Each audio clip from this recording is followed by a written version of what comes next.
Germany taking a tough new stance. German Chancellor Angela Merkel calling for a nationwide ban on burqas.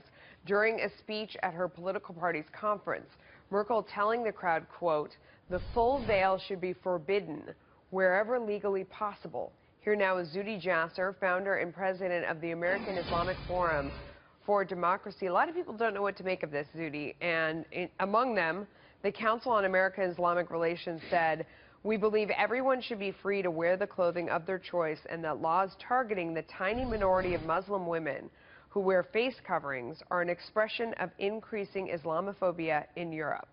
What do you think? I think their position, Melissa, is absurd. And I think it's interesting that Angela Merkel is talking about German culture. I think she's throwing a bone to the nationalists.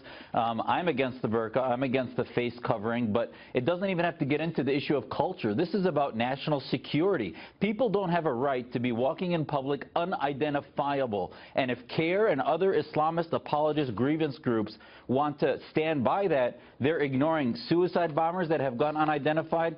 They're ignoring national security and using religious freedom as a shield to not deal with the problem of radicalization. And by the way, the burqa lobby is not huge. I think Merkel is just throwing a bone. She's not really approaching the real issue, which is her national fratricide with the million immigrants that have come in that they don't know how to deal with. So I'm not sure that she's exactly changing her primary problem, which is the elephant in the room. Do you think she's making it about security? I mean, that's what it's about for the most part in other spots, right? Is the idea that if you totally obscure your face, I mean, it's kind of like there's a law in the U.S. about protesting and wearing a full mask so that your face can't be identified in any way.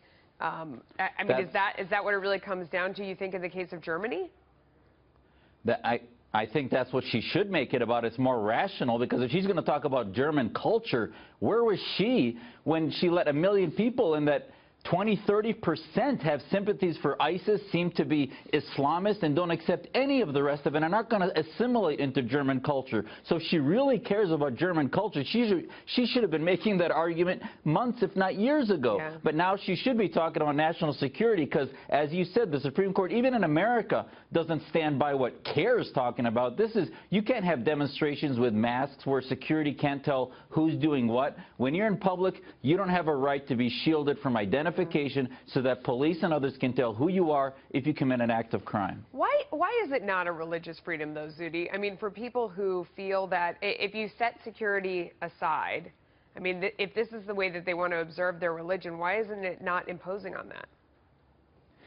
Well, that's a great question, because, listen, I think we have to be careful what we're talking about. The burqa includes not only the face covering, but the entire body covering. I think the government should have nothing to do with what we choose to wear personally.